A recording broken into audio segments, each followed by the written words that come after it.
In the stage 5, do you mean children is not suitable for kindergarten, that is before 6 years old?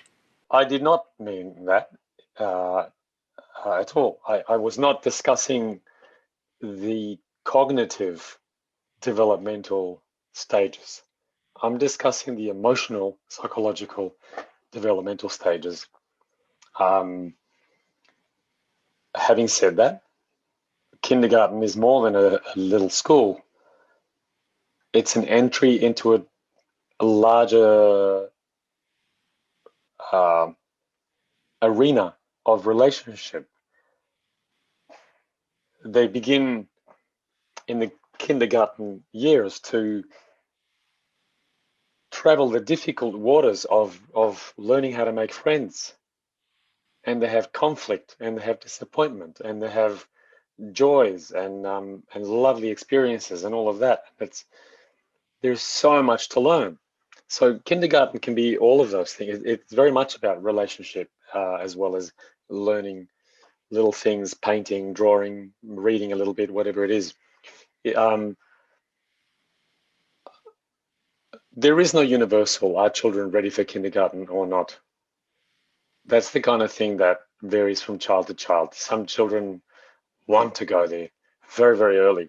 They're just hungry to get away from the little family house and to tangle with the broader world. And that's just part of their temperament. And some children want to get there slowly. I do want to say that in the Western world, there's been a terrible misconception that if children don't learn how to read and write at 3 years of age or even earlier, that will ruin their academic performance for the rest of their lives. And that, unfortunately, not only is false, but it has brought immense anxiety, unnecessary, unwarranted anxiety to parents. The best time for a child to start learning to read and write is according to their pleasure, if we make that available for them so that they have a say at the little incremental steps. If pleasure is the orientation of learning, then learning is non-traumatic, non-shaming, non-stressful, and in fact, you would be surprised at the enormous, the voracious hunger that little children have to learn when it is presented to them in a way that is naturally what they enjoy. So, for instance, if we make books and stories available with pictures, beautiful pictures, if we're enjoying ourselves as we share these with our child, and just ask little questions, do you want to know how to know what that means? They'll come with you at their own time. Some children can read at 18 months of age. It's unbelievable. They almost teach themselves. The great problem arises is when the world elevates that ideal to something desirable, and it isn't. It's only desirable when that's true for the child. Now, the country which leads the world in academic performance is Finland. And in Finland, they don't start children reading until they are 6 years old. Their entire schooling system said they will not show a child the alphabet until they're about 6 years old. And this is subject of debate. My belief is that let pleasure be the driver. When your child wants to decipher a book, help them. When they're tired of it, let them move to something else. I hope that answers your question. Thank you. Robin, when she has a feedback, he said, but in Hong Kong, children cannot decide what he wants to study. In Australia, children have very, very little freedom to decide what they want to study in varying ways. In a large majority of modernized, industrialized countries, children are robbed of any say in what they want to study.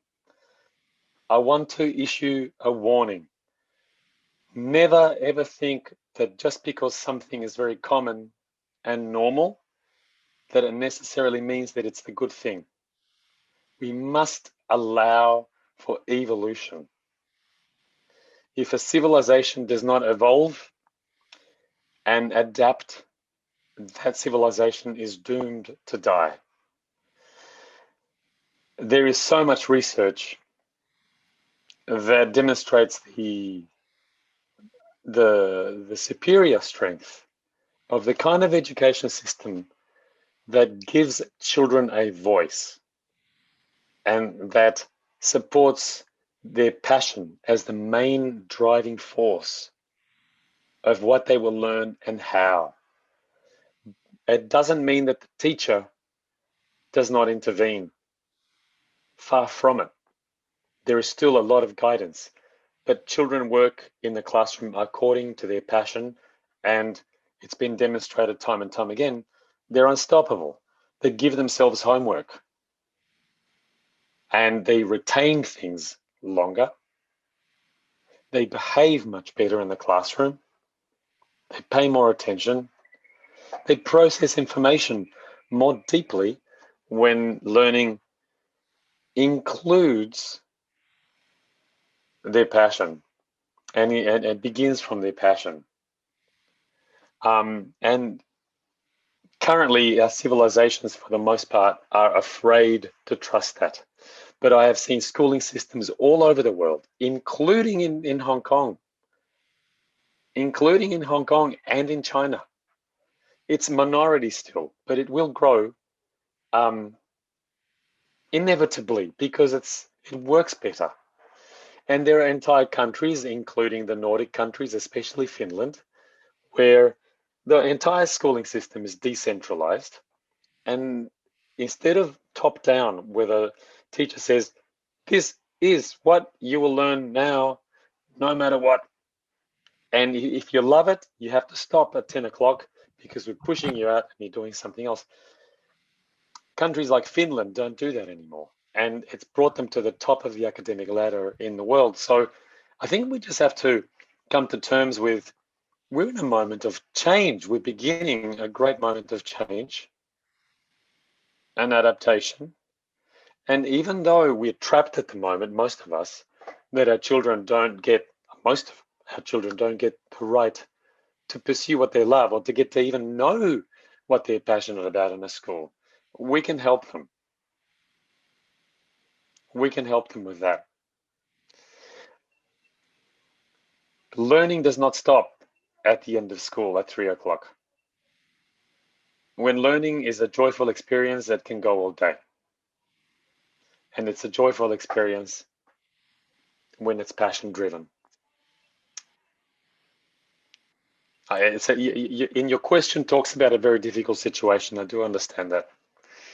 And I'm not making light of that. But I was, one of the reasons why I became close friends with Air Diversity is because I love what they bring. A strong faith in giving children quite a bit of choice. It's not limitless choice, by the way. Okay, but quite a bit of a voice and choice in what they want to learn at any given moment and how they learn. And they see it working so well. Human beings blossom in those kinds of environments. And it will take some time for the rest of the world to move in that direction, but we will get there. I have been scolding and punishing children since their toddler stage. I realize that they are not willing to express their opinion and emotion and lack of confidence. Can you give me some direction what I can do to heal them now? Many thanks. And then the second question, can you elaborate or share with us an example on how to heal a child who has already gone through the first few stages, yet unsuccessfully? Thank you for those questions. The first thing, addressing Rebecca's question, it will help you a lot before you begin healing your child, to heal you. Scolding, shaming, and punishing is what we do in an automatic way because that's what our parents did with us. That's what our grandparents did with our parents. That's what our school teachers did with us. That's what our parents' school teachers did with them. Punishment and shaming is so central in almost all of the world's civilizations, and it goes back thousands of years. And the further back you go in time, the more violent the punishment and shaming is. So we're all trying to learn to do something new. We're all, to some degree, carrying the wounds of that kind of element, that particular element in our ancestry. We all carry also beautiful things from our ancestry. It's not that our ancestry is bad, it's amazing. But punishment has been also there. No wonder the automatic thing to do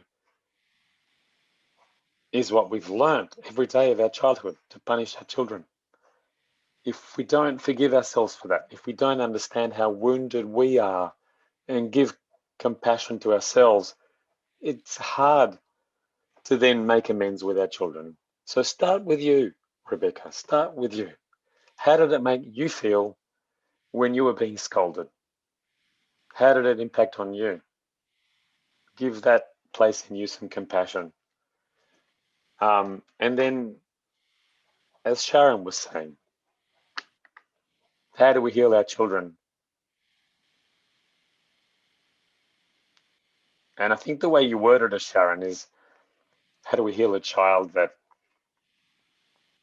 passed through all the developmental stages unsuccessfully? I want to give a little context for that. I don't think any of us pass through every one of those stages receiving all of the things that we needed organically. Every one of us has some developmental wounds. In most of those stages, if not all of them. I didn't pass through those stages, as you would call, successfully.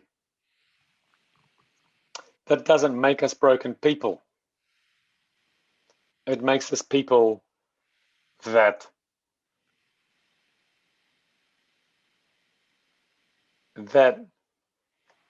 our hearts open when we validate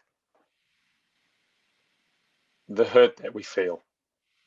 You don't need to fix. What we need to do is to validate. The greatest tool for healing is listening.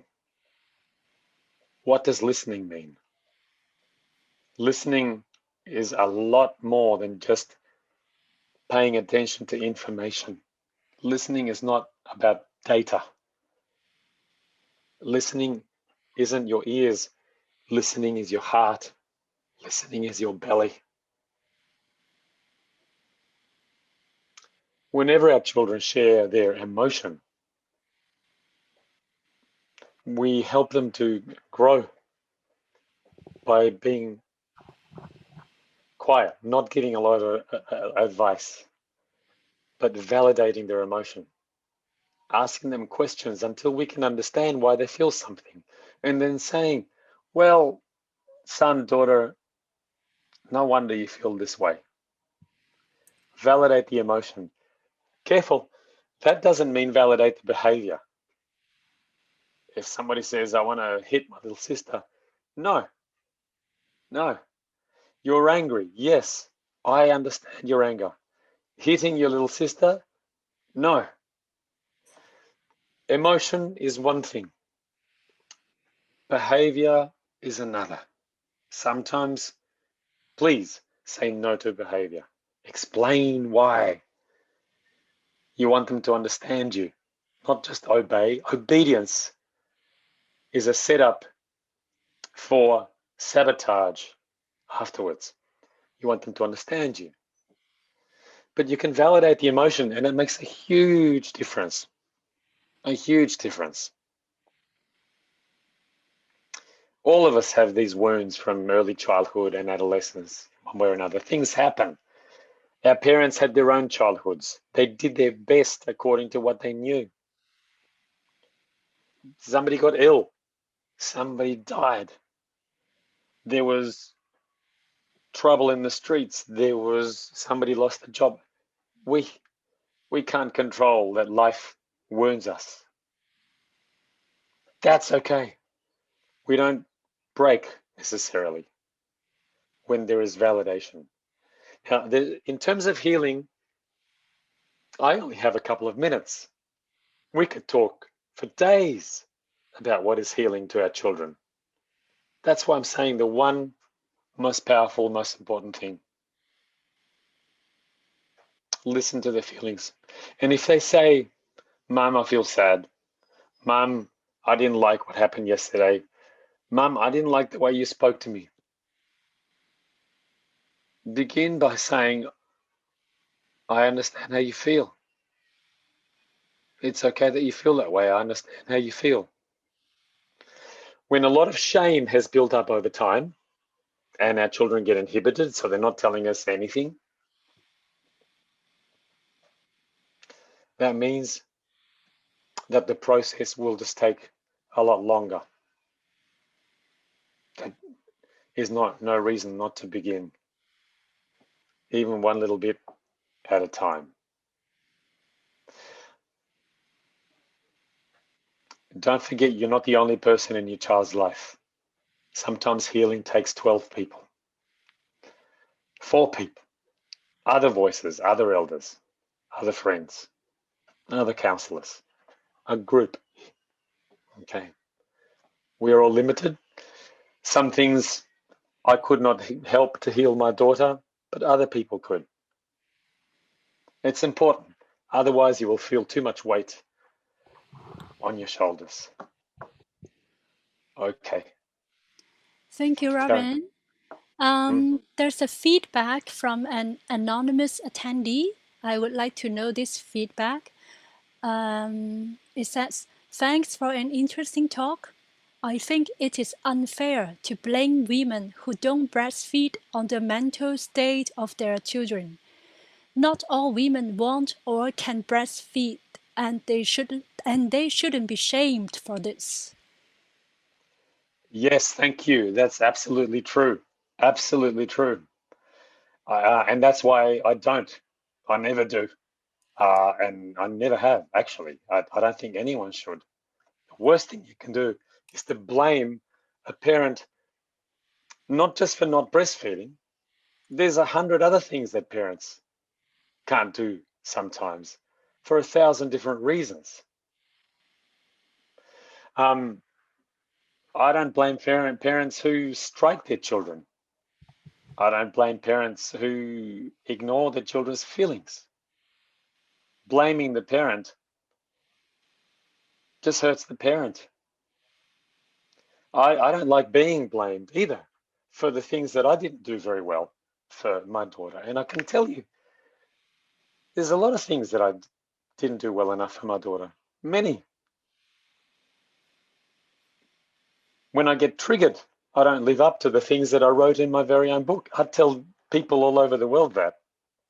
So no, the industry of blaming parents causes harm, causes no good. What's important to do is never to deny when the child doesn't receive what they organically need optimally, because that's when the big problems begin. Once we acknowledge that something important has been missing, then and only then can you do really good things about it in order for healing. So taking your example of breastfeeding, and the science behind this is so enormous. There'll never be an artificial formula that comes close to matching the what is in breast milk and what is in the direct skin-to-skin contact and the oral contact. It cannot be, nothing can match that. And of course, there are plenty of mothers that, for all kinds of reasons, physiological, psychological, overwhelming reasons, can't breastfeed or can't breastfeed to the full weaning, the natural weaning age, which is usually most often after 2 years of age. And society gets in the way of it as well. Once we understand that's when you can take steps to try to provide the kinds of contact, the kinds of holding, and the kinds of nutrition that will go as far as possible towards making up for what has been missing. It's the same with any injury. If I cut my skin and I need to take care of it, I don't need to blame anyone, but I do need to acknowledge there's a cut. Once I've done that, then there are steps that can be taken to provide the healing, and my body will respond to that. There might be a little scar, but my body will respond to that. So thank you for bringing that up. Blame gets in the discussion of what children need. Blaming the parent is irrelevant, actually.